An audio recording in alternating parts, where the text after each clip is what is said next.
If you enjoy chilling horror tales like this, make sure to like the video and subscribe so you never miss the next nightmarish story from the Lighthouse. Before I ever laid eyes on the Lighthouse, I had been drifting from place to place, leaving behind debts, unanswered calls, and the kind of mistakes that cling no matter how many miles you put between you and them. I'd worked in bars, on loading docks, and even for a few weeks on a fishing boat until the captain decided he didn't like the way I looked at the horizon.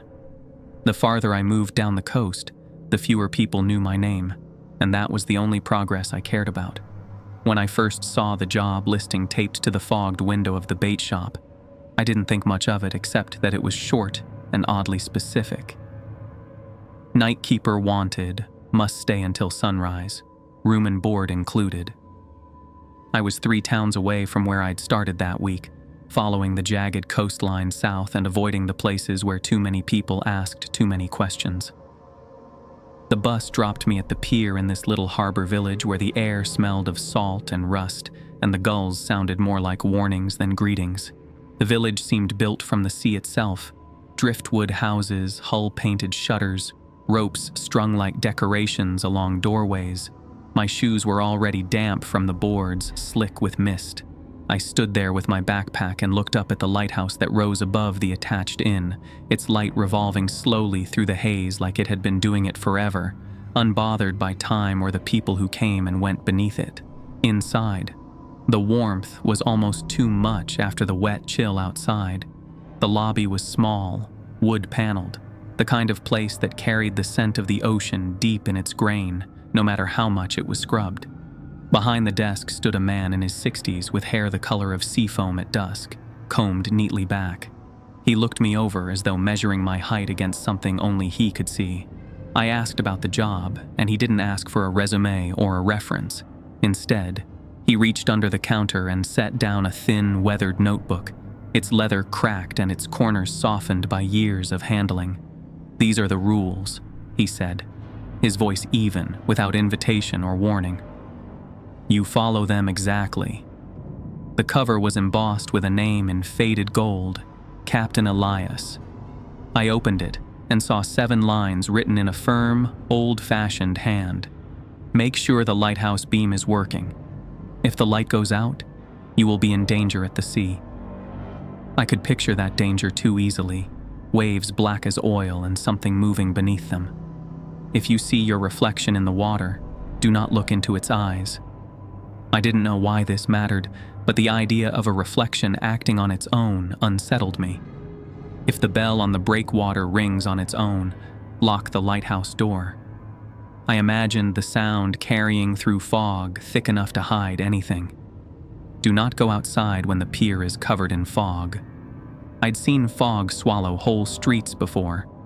but here it might hide more than weather. Keep room 6 empty. No explanation came to mind that I wanted to believe. Do not follow wet footprints on the stairs after midnight.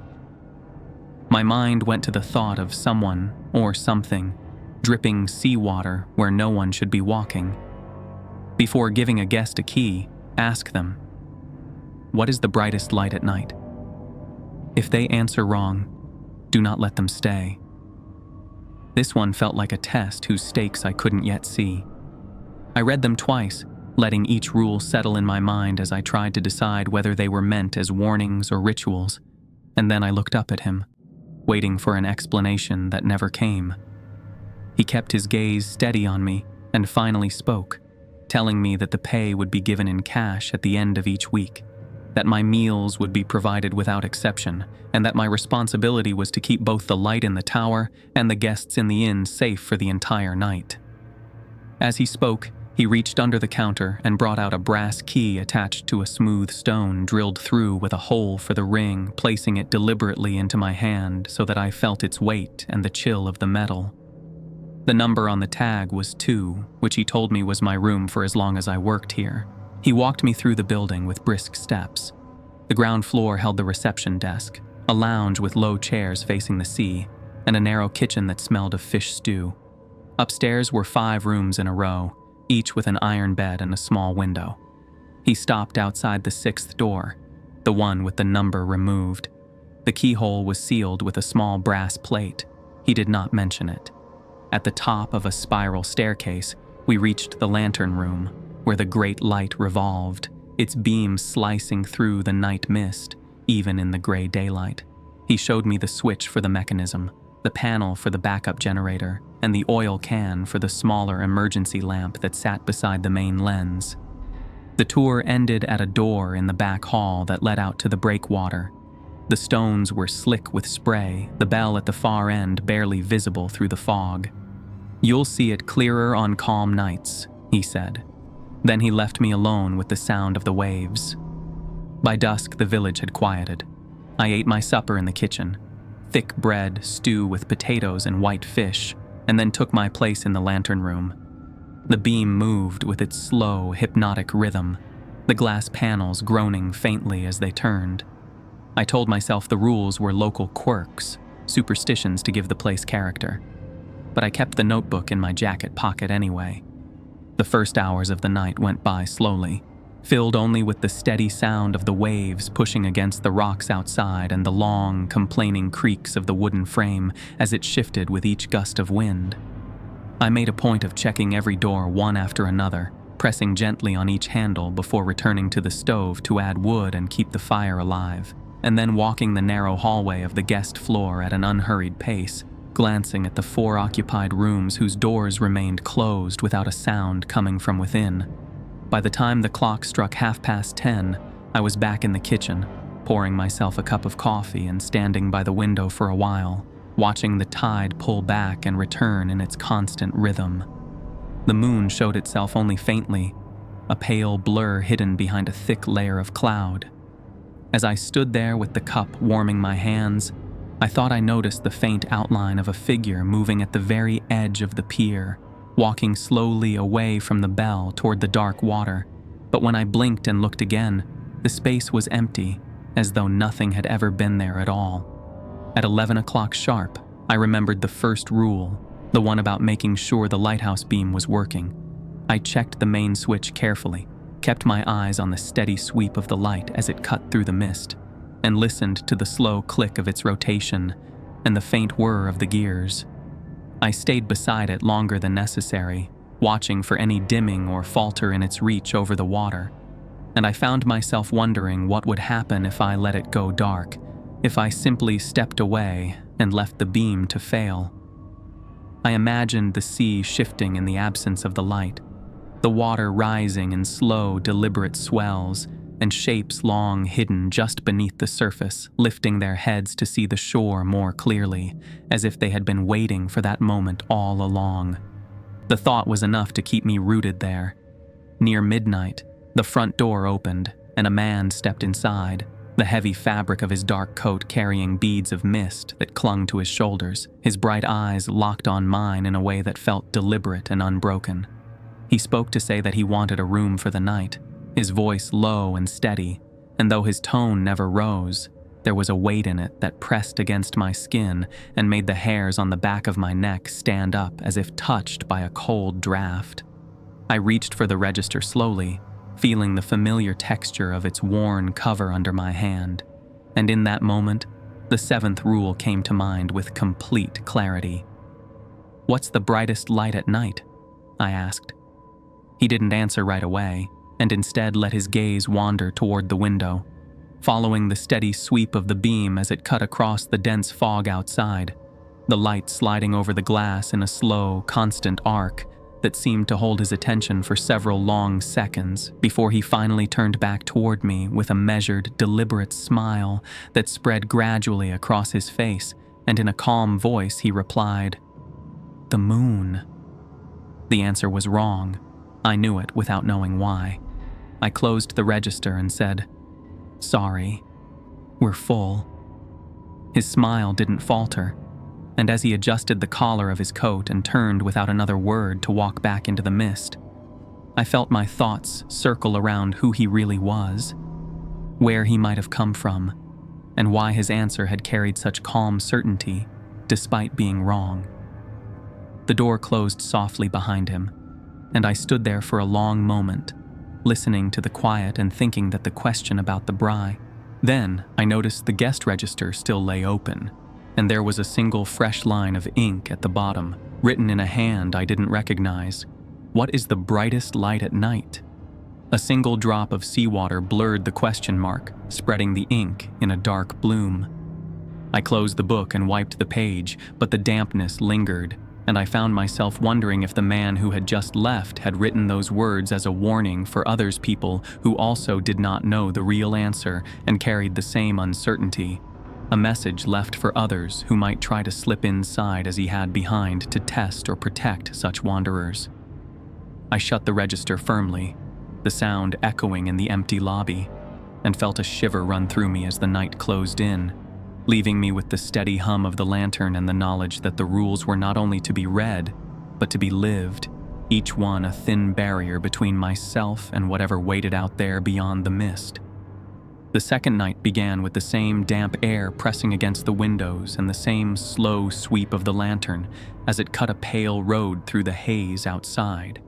And even though I told myself that I understood the rhythm of the place after one evening of watching its routines, I kept checking the mechanisms anyway, laying my hand on the warm housing of the motor to feel the steady hum, listening to the soft engagement of the gears as they pulled the light through its rotation,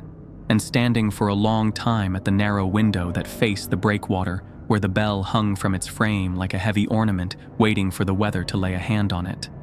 The village had emptied earlier than the night before, with only one couple eating late in the lounge and a traveling salesman upstairs who had made a point of telling me he needed quiet and coffee at 5, which was an order more than a request, and I wrote it down anyway in the margin of the log where the previous keepers had left notes about oil levels and wind direction, as if those two things, coffee and wind, lived comfortably beside each other in the same ledger.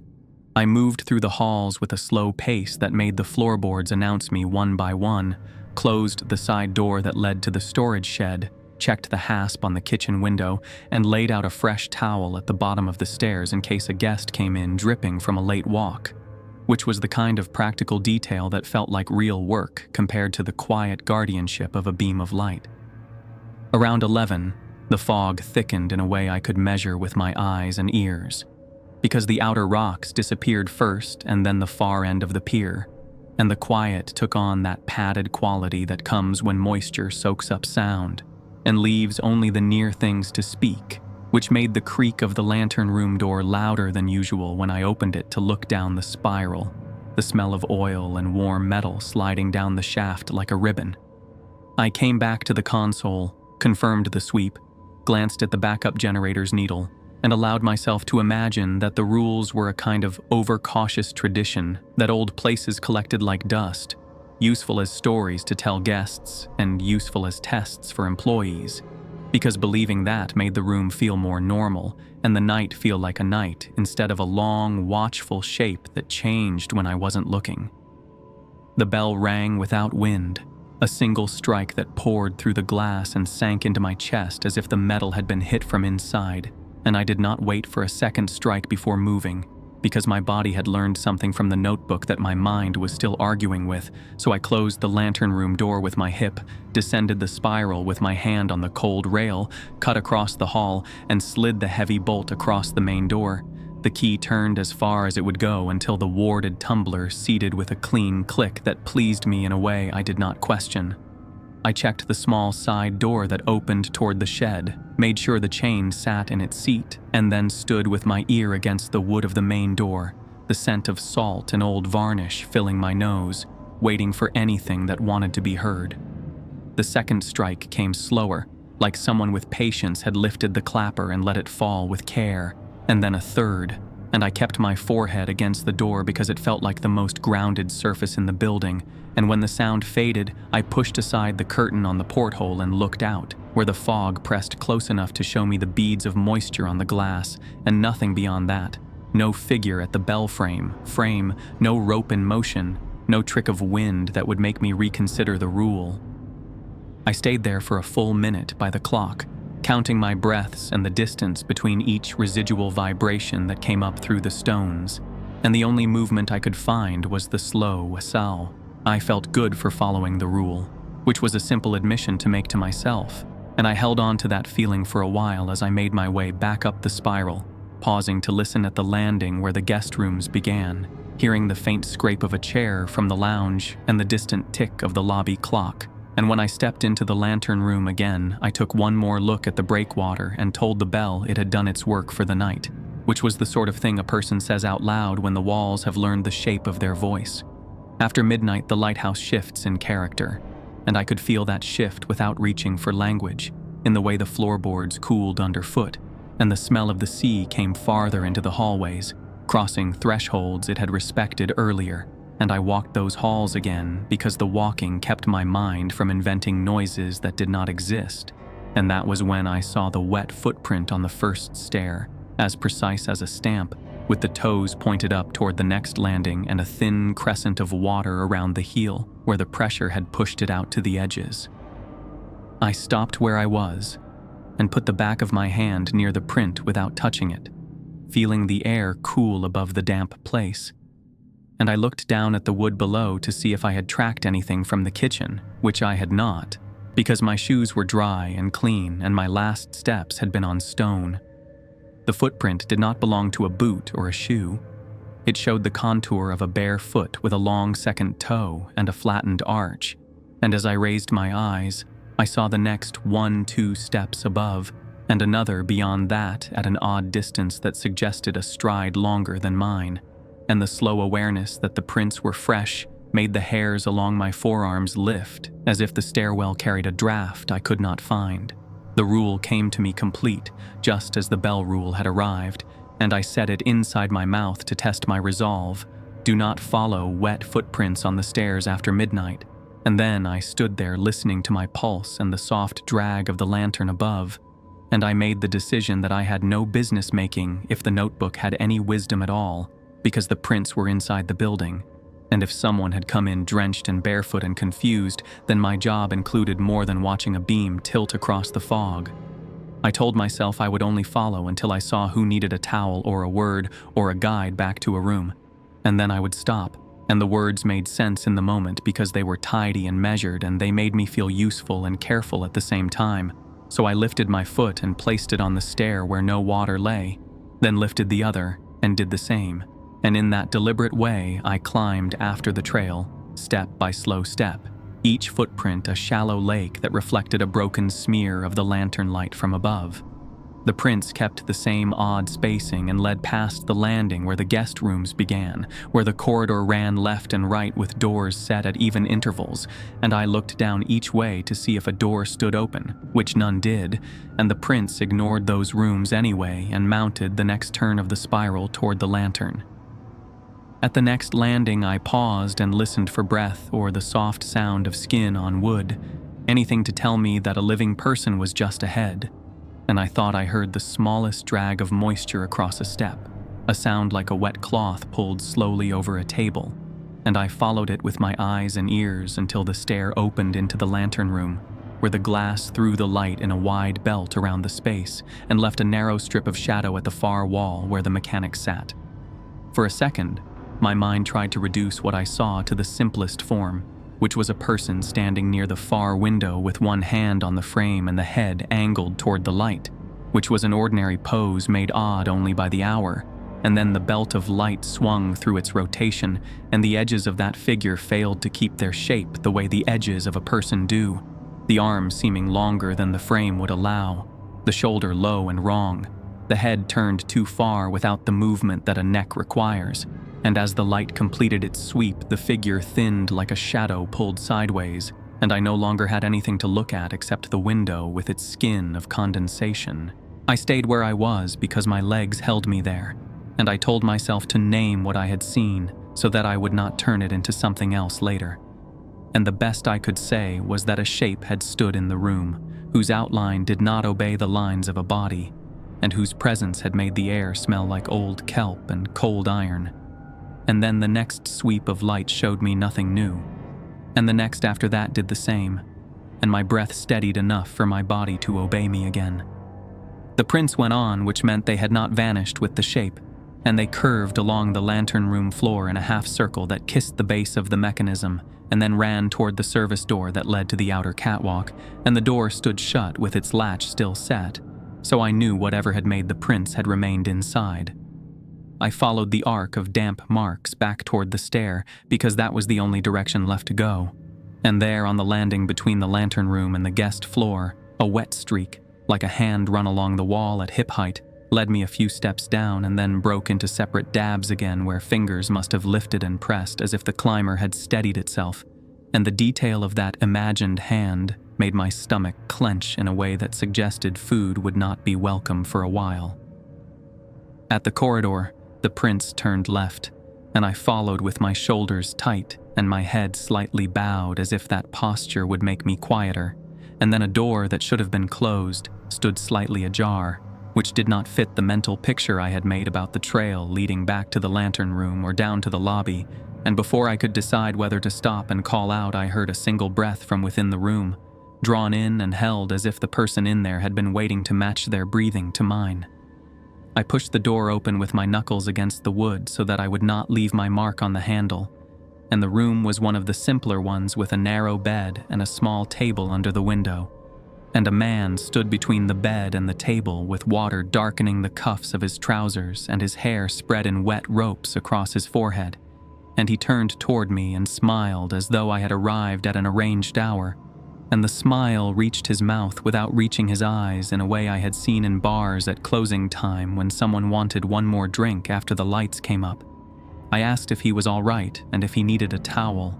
and he said the air here felt good and that my voice carried nicely through the hall, which was not an answer to the question I had asked, and he took a step closer without looking down at the floor, and the water did not spread where his shoes should have touched, and my mind reached for words that would keep the situation within limits that felt manageable. So I told him that the hour was late and that guests were expected to remain in their rooms.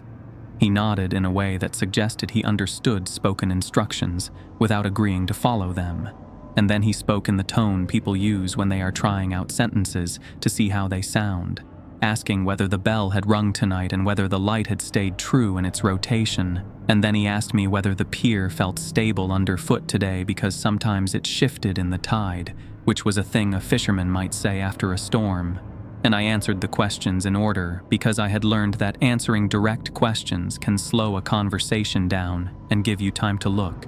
And as I spoke, I studied his hands, which hung too still by his sides, and the skin behind his ears, which showed that pale, roughened look that comes after long exposure to cold water. I asked his name because names can anchor a person in a room, and he paused and then said very softly that he was called Thomas on the road, and sometimes James when he was at home, and the phrasing did not fit a normal pattern, and the way he chose the names suggested they were clothes rather than skin. I told him that it would be best to sleep now, that the lantern would hold through the night and that breakfast would be ready early, and I stepped back into the corridor so that he could pass if he wanted to return to his bed.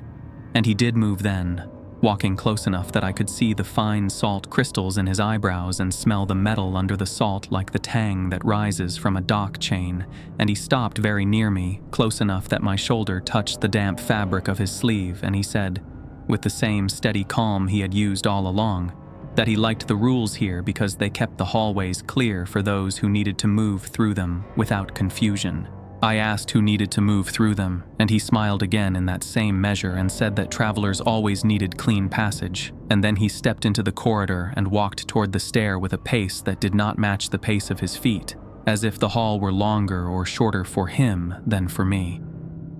I followed at a polite distance because turning my back felt like a choice I would question later,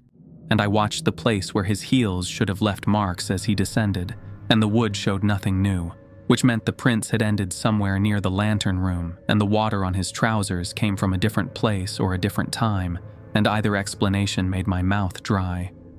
He reached the landing and paused to rest his hand where the wet smear had dried to a salt stain, and then he took the next turn and the next, and when we reached the lobby, I veered toward the register out of habit, and perhaps to see if some fresh line had appeared as if the book itself had decided to keep pace with the night, and nothing had changed there, only the line I had written and the ones from before. And when I looked up, he was standing by the front door, where I had set the bolt earlier, staring at the iron, and then he leaned forward and put his ear to the wood the way I had done, and he listened for a long time with his eyes half closed and his hand flat on the grain like a man listening for a train in the rail. I said his room number aloud to give him a direction, and he lifted his head and repeated the number with a small tilt of curiosity, like a student hearing a term in a new language, and then he looked down at his hands as if he had only just remembered that he had them, which is an odd thing to observe in a person who has been speaking and moving, and he flexed his fingers once and then hid them inside his sleeves, and he thanked me for the towel as if the towel were a tool that had allowed him to complete a task. And he turned away from the door and began to climb again, taking the stairs with a measured care that made no sound. I stood there for a while after he disappeared around the first turn of the spiral, and I tried to decide what part of the night required attention first, because there was the trail of prints to consider, and the lantern to check, and the doors to visit, and the order of those tasks mattered in a way I could feel in my chest, even though the building stayed quiet enough to hear the breath of the stove. I went back up to the lantern room because the beam was the spine of the place, and touching the spine steadied everything else. And when I stepped inside, I smelled that same mix of kelp and iron again, faint enough to dismiss if I wanted to and plain enough to acknowledge if I did not. And the glass showed a new pattern of condensation in a line that matched the arc where the prints had curved, which meant the room had held a body or a shape or a temperature that did not belong to the list of normal things. The night slid toward morning in the careful way that nights do when the sea has chosen to keep its temper, and the light continued to sweep, and the stove continued to breathe, and the building made its old sounds without inventing new ones. And I carried that quiet as far as I could until the window over the desk showed a lighter shade of gray, and the gulls began to sound like gulls again instead of warnings, and I let the relief touch me for a minute, which was a reasonable amount of time to allow. I unlocked the front door when the clock said I could, and the smell of the harbor came in fresh and a little muddy, and somewhere on the pier a rope knocked against a piling with a hollow sound that made an ordinary rhythm again, and I stood in that doorway with my hand on the bolt and told myself that I would keep to the rules on the next night as if they were laws, and that I would keep my curiosity on a short leash, and that I would still be the kind of person who checks on someone who might be lost in a hallway. As I turned back toward the desk, I saw that the register did hold a new line, written very small beneath the last entry in a hand I had not seen on any of the older pages, and the line did not name a person or a room. It only said, with careful letters that had been shaped by someone who took time to get them right, "Do not chase what leaves the water," and I stood there with the pen still in my hand, and the ink drying on the log, and the light spinning above me in its familiar arc, and I felt the edges of the night settle around that sentence like a frame that had been fitted to a picture, and I knew that the evening had cost me more than a quiet hour and less than an injury, which is a price a person can pay without noticing the installments until they add up. I woke up with the weight of the previous night pressing heavily on my chest, and for the first time since arriving here I could not dismiss the strangeness of this place as mere nerves or tricks of the imagination, because the memory of that silhouette dissolving into the fog, and the strange man who appeared afterward with his unnatural mannerisms clung to me like the dampness in the walls of the old lighthouse. I turned over the events again and again, wondering if I had imagined the whole thing, but every detail returned too vividly for me to believe it was a dream. The rules that had been handed to me upon arrival no longer felt like a quaint ritual or a superstition, but like an urgent set of warnings that carried more weight than I had been willing to grant them. I could not help but ask myself who had written them and whether the others who had stayed here before me had faced the same mysteries and terrors. As my thoughts wound through those questions, I noticed something unusual in the rhythm of the light.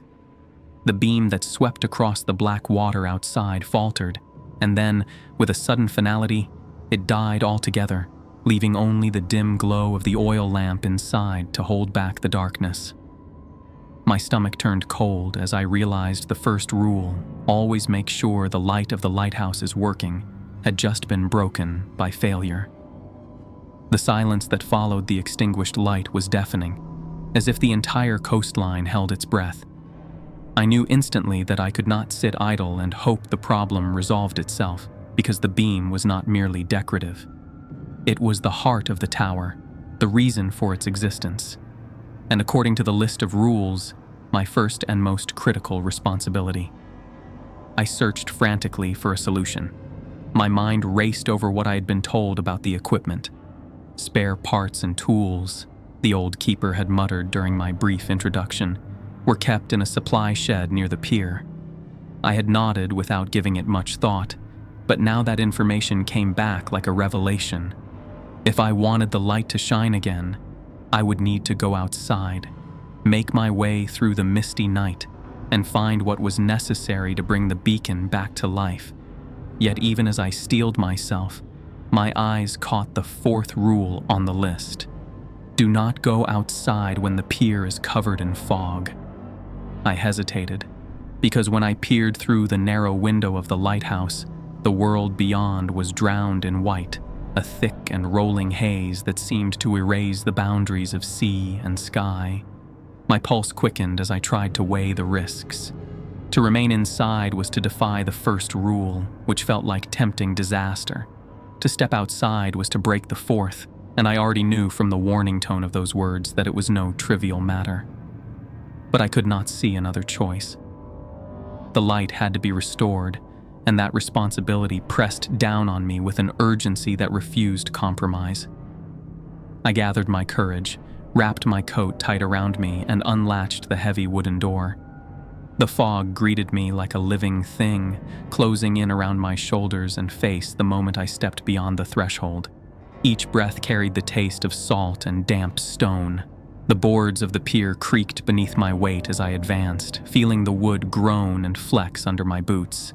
The world beyond a few feet was lost, swallowed whole by the shifting gray veil. I kept my gaze low, focusing on the path and the dim outline of the shed I thought I remembered being at the far end, though memory was fickle when all landmarks had vanished.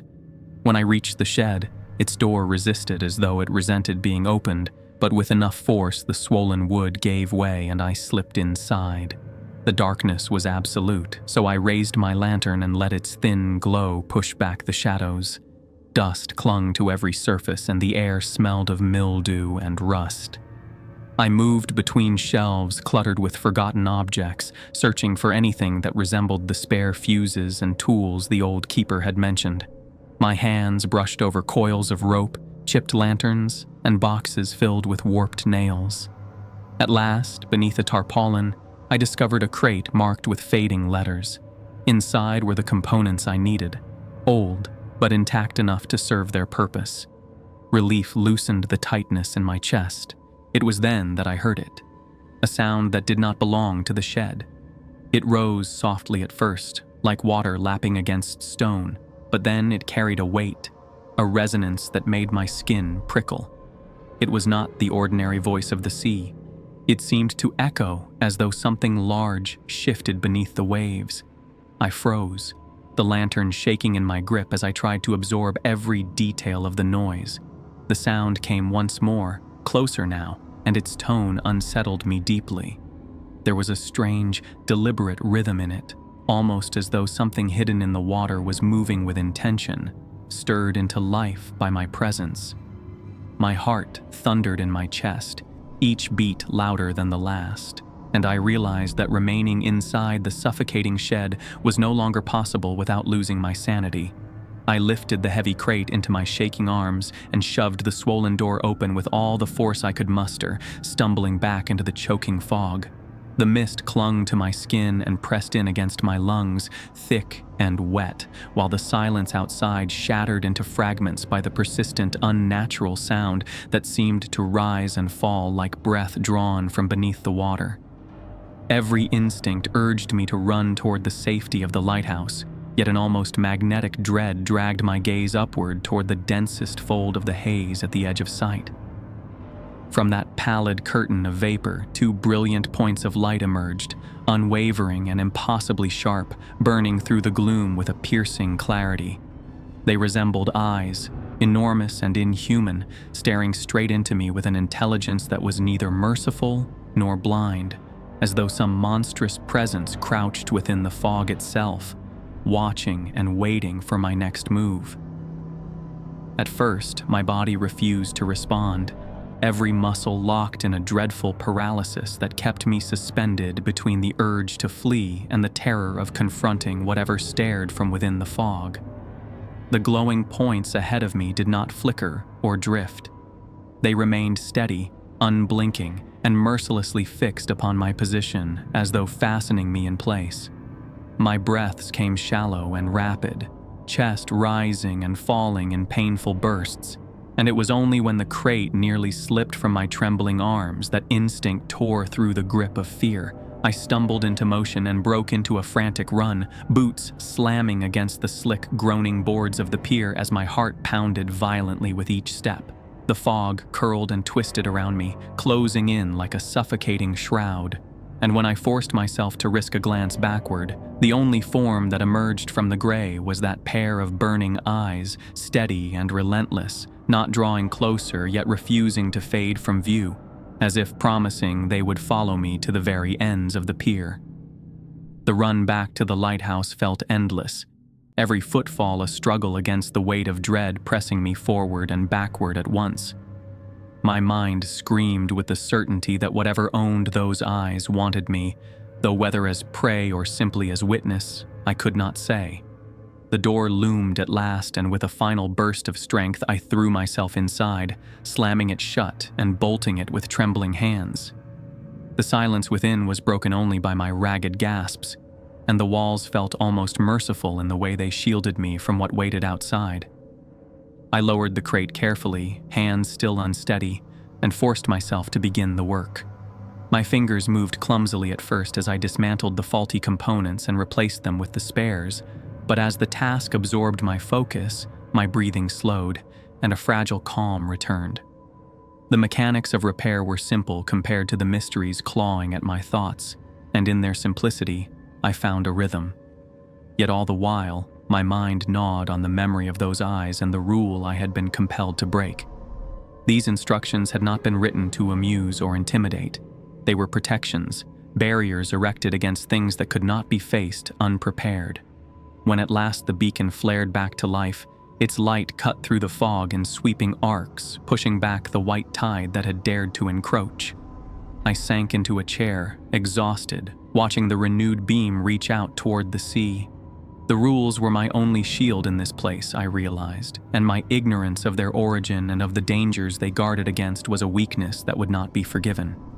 I knew then that I had to learn more, not only about the rules but about the forces that demanded them. Because without understanding, I was fumbling blind in a world where blindness could cost far more than my sanity. The night stretched on, and though exhaustion pressed heavily against my body, I did not and could not allow myself to sleep because my duty required that I remain awake through the dark hours to keep watch over the light.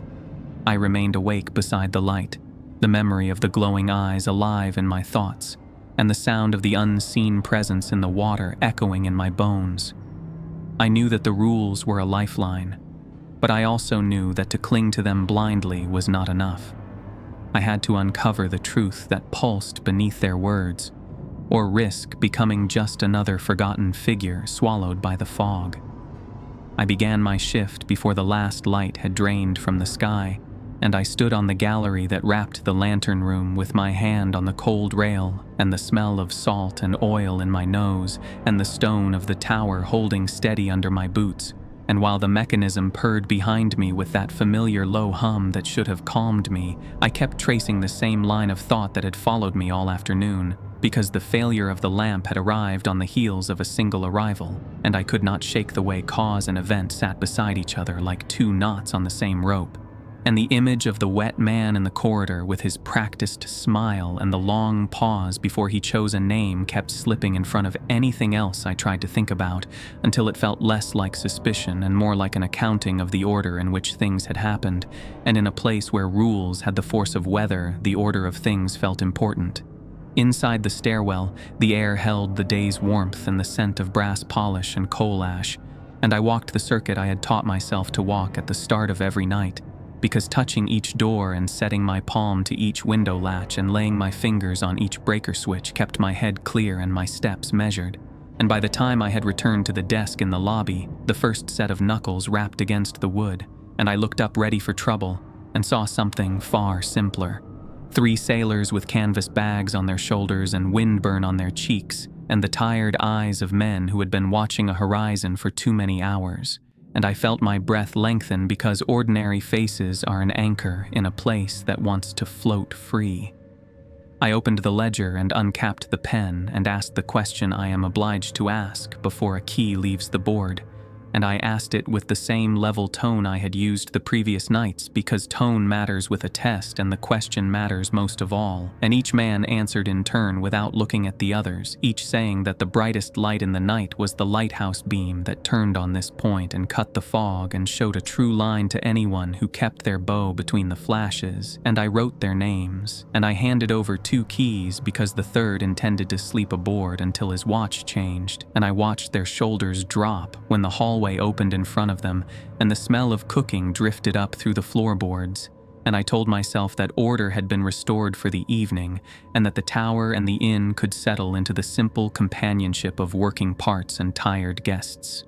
For a while, that was exactly what happened, because the lamp kept its cadence and the bell on the breakwater held its tongue, and the only sounds were pages turning in the logbook, and the faint clatter of cutlery from the kitchen, and the far-off boom of a swell on the outer rocks. And when the silence gathered too tightly around my chair, I took my lantern, and I walked the gravel path that runs along the seaward wall. And I stopped at the low parapet where the waves throw spray on days when the wind is from the east, and the water lay like dark glass and carried back the light in broken ribbons. And I let my mind drift toward the life I had left behind, and the mess I had made of it. And the way this narrow job with its narrow rules had begun to feel like a kind of penance that I could understand and keep to as long as my hands stayed steady and my eyes stayed on the beam. The surface of the water gathered a likeness the way a mirror gathers a face, and at first I saw only my own outline bending toward the glimmering black, the pale oval of my forehead, and the darker slice of my jaw. And then the tide eased, and the picture steadied, and the mouth changed, and the eyes lifted with a patient focus that did not belong to me, and a memory stepped across the years without a sound, and put a name to the features, and I felt my throat tighten, because there are faces you carry even when you have sworn to carry nothing. And I leaned closer without thinking, and the irises in the water had that precise color that daylight does not give back, and the line of the lips held the exact shape that memory can burn into the mind. And in that held breath, I remembered the second rule with a clarity that felt like a hand on the back of my head, yanking my gaze away from a flame. Because the words say that if you see your reflection in the water, you do not look into its eyes. And the way the rule sits in the page tells you that the instruction is not about courtesy or superstition, but about survival. I dropped my eyes to the wet stone and the lichen that clung there, and I stepped back from the edge and counted 3 heartbeats and thought I had broken whatever line had begun to run between the surface and my thoughts.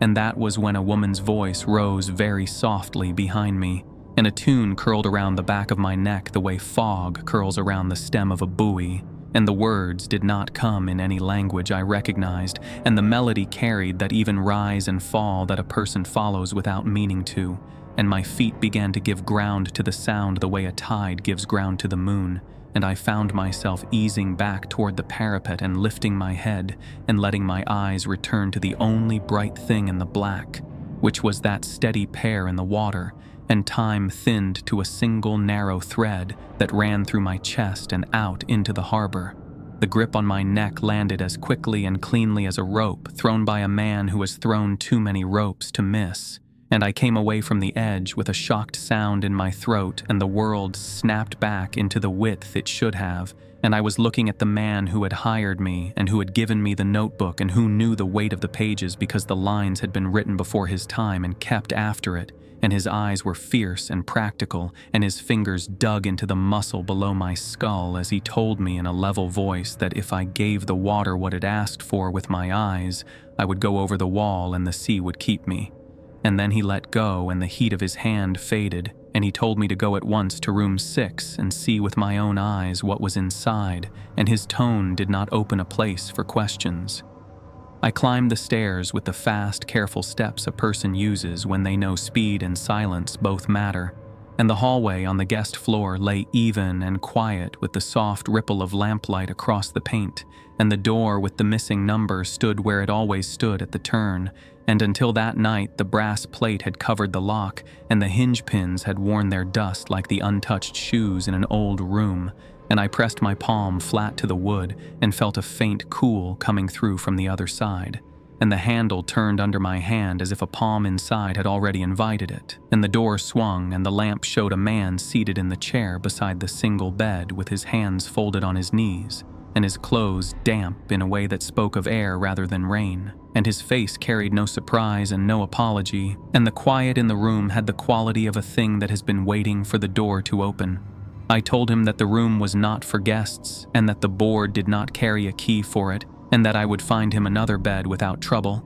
and that the kitchen would make a plate for him if he was hungry. And he looked up with the kind of stillness that makes you think of the line between a wave heaving and a wave breaking. And he said that he preferred this room, and that he would remain. And his voice had the smoothness of a person who has answered many questions with the same sentence and worn the sentence to a shine. And I tried again with the kind of insistence a house can put into a caretaker's mouth when the rules have held a long time, and the air in the corridor shifted the way a small squall pulls at a sail, and the lamp flame at my shoulder leaned and the door moved against my palm as if the wind wanted to step through, and the sound that a door makes when it finds its frame properly came in a single dull line, and the latch set itself from the inside and the handle ceased to answer my grip. I stood with my cheek close to the panel, and I said the plain things a person says at the edge of danger, because plain things can keep panic from filling every corner of your mouth. And I told the man whose face had filled the doorway that I would return with the keeper and with the tools that open doors that have decided to behave like walls. And there was no answer because the room had decided to be a sealed part of the building again. And I took the stairs down without running, and I found the captain in the short passage beside the storeroom where the floorboards sound hollow because the sea returns under the foundation at the turn of the tide, and I began with the simple description. And then my voice ran faster than my feet because the piece of information that mattered most wanted out, and his jaw set in the way iron sets when it cools, and he took a ring of small keys from his pocket, and he led me down a corridor I had not noticed because the light on that wall always throws a mild glare that hides the seam, and a narrow door that I would have taken for a cupboard opened into a chamber under the stairs where the stone is older, and the air holds the smell of salt that has never dried. He stepped to the middle of the floor and sank to his knees with the practiced ease of a man whose joints have made the same motion every week for years. And he set the key ring on the stone, and he placed his hands flat, and he began to speak in a language that had the cadence of a chart read aloud, or a prayer recited from memory, or a weather report repeated by a man who trusts his sources, and the sounds did not enter my ear the way common words do, but carried the same kind of authority that a posted tide table carries when you are standing at the ramp with a heavy load and a short hour, and I felt the hair along my arms lift in the draft that moved through the room without a door opening, and I turned because a body turns toward moving air, and the hallway behind us held a figure at the threshold who looked as if he had walked out of a breaker and kept the water with him because the hems of his clothes dripped and his hair made ropes across his forehead and his skin shone with a thin sheen that caught the light in small points. He did not announce himself, and he did not clear his throat, and he did not ask a question. He moved with the same clean certainty that a man uses when he has laid out his tools and measured the timber twice, and he throws the first strike because he knows exactly where it needs to land, and the distance between the doorway and the captain's back closed in the time it takes a lantern to flare when fresh air hits the wick, and I shouted a warning that had no words in it, only air, and the wet man's arm came down in a line that began at his shoulder and ended where a skull meets its base, and the captain folded without a sound, and the stone drank what spilled, and the room went so still that the ticking of my watch felt like a hammer tapping on a thin plate. I backed out because backing out is what a body does when the mind has not caught up, and the hands reach for the nearest hinge and find it. And the door took the lock because the key remembered where it goes and my fingers knew the turn, and I put the wood between the wet man and myself, and I did the next thing that made sense, which was to turn my mouth into a bell and ring the hallways with words the guests could understand, and I moved from door to door and from landing to landing, telling them with the force a person finds in the center of their chest that the building could not keep them any longer, and that they must take only what they could carry in one hand and follow me. Faces came into doorways with sleep still clinging to their lids and incredulity sitting on their mouths. And one man laughed in the small way a person laughs when they think a joke is being offered without skill, and a woman asked whether this was a drill and whether she should settle her bill first, and the kind of explanations that would have made sense in a calm room where time is wide would not fit in the narrow lane we had before us,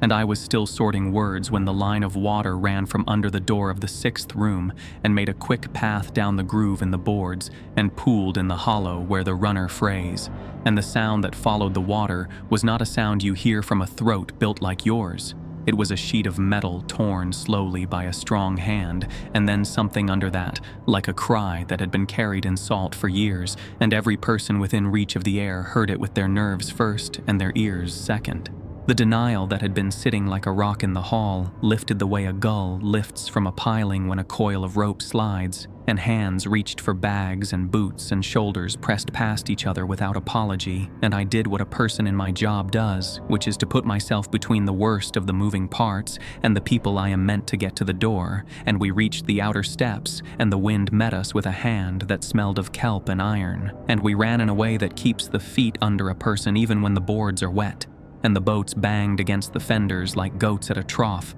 and I climbed into the nearer skiff with a sailor whose face I had watched earlier in the doorway, and whose name I had written next to a room key, and he shoved us clear with a single long push, and the oars bit, and the bow took the chop, and we turned the nose toward the mouth of the cove. The beam from the lantern room threw its white band across the water with the calm assurance of a task performed for a century. And in that band the surface showed more than the surface ought to show, because the shape of a back can ride a wave when the creature is close enough to the skin of the sea, and the hands that are not hands can find purchase in barnacles that grow where men cannot climb. And as we pulled away, the tower filled its light with the movement of thin figures where a person is thick and jointed where a person is smooth, and they went upward without hurry and without the hesitation that makes a climber test each hold. And the band of light swung past them, and the next swing found them higher, and the next higher still, and the sailor beside me stopped matching his breath to the oars and began to push in little gasps, the way a man does when he has met something that does not fit in his head. When the bodies had swarmed the gallery and the panes took the first blows and the metal screamed in an honest way that tells you exactly how much force has been applied to it, the light began to fail in small stutters like a man who has taken 2 steps too many on a run and needs a hand at his elbow.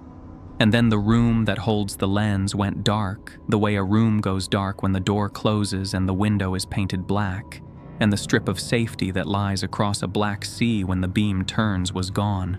And I did not need anyone to explain what that meant, because the proof rose around us in the time it takes for a swell to grow teeth.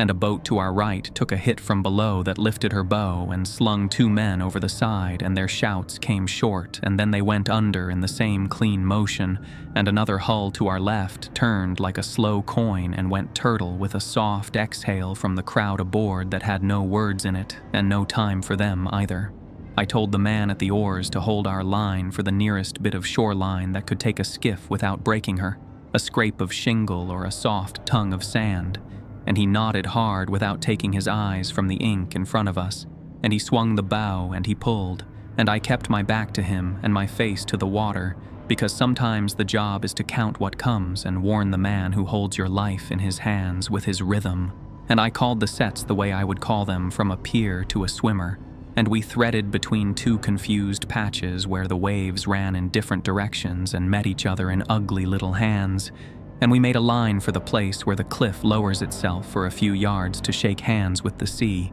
The ocean chose that moment to lift its whole chest at once, and the wall that came toward us did not have malice in it and did not have mercy either, because the sea carries neither. It had mass and speed and a long tail of wind behind it, and the bow climbed and the boat hesitated at the top because there was no next wave to meet, and then the fall came, and the stern came with it, and the oar in the sailor's right hand snapped against the gunwale, and the clean sound of the brake cut through the wash, and I had the brief, useless thought that I should have tied the painter to my wrist. And the next breath I was in the black that smells like iron and engines and weed and bad rope, and I had my mouth closed because some part of a person knows to do that even when the rest of the person is a dropped tool. And I felt the squeeze that tells you there is more water than space, and I kicked for the direction that was not dark, and my shoulder struck something that gave like a net, and I turned and I rose, and the air tore into my chest and hurt the way a man's first breath in cold weather hurts when he steps out of a warm room too fast. When the world decided to include edges again, I was on my side on small stones that pressed their shapes into my skin, and each wave reached for my ankles and then thought better of it and slid back with a sound like paper pulled from a drawer, and I rolled onto my back and looked up, and the cliff was a dark field with a narrow path of lighter sky above it, and I sat and coughed until my ribs complained and the taste of salt stopped trying to be the only taste in my mouth. And I turned my head, and the wreck of a skiff lay in two pieces with the seam showing the way the seam in a split log shows brighter and cleaner than the bark. And no figures were moving near me and no voices calling names. And the tower stood where it always stands and gave nothing to the water, because nothing remained there to give. I pulled myself farther up the beach because distance from the pull of the next set is a comfort that does not require language. And I put my back to the rock and I looked at the line where the surf turns in on itself, and a knowledge that had only been a suspicion earlier in the night settled into a fact that I could carry without argument, which is that the lantern had not been an ornament to navigation alone, and had not been a civic duty alone, and had not been a museum piece pushed along by the hand of a caretaker. It had been the only firm rope across a chasm that most people do not see. And the man who had put his hand on my neck and pulled me from a look that would have sold me to the water had been mending that rope and holding it tight and paying whatever price the knot demanded. And now that rope had slackened, and in the slackness, the creatures that always waited at its edge had found room to climb. I stayed until the sky admitted a little color, and the gulls began to throw their ragged calls down the rocks, and the small things that live between stones moved as they always move when the light returns, and the normal world resumed its work without apology and without welcome. And I told myself as plainly as I have ever told myself anything that I would not step into the sea again with my legs or with my eyes or with the part of my mind that had leaned toward the song, because there are places made for men and there are places that are made for something else.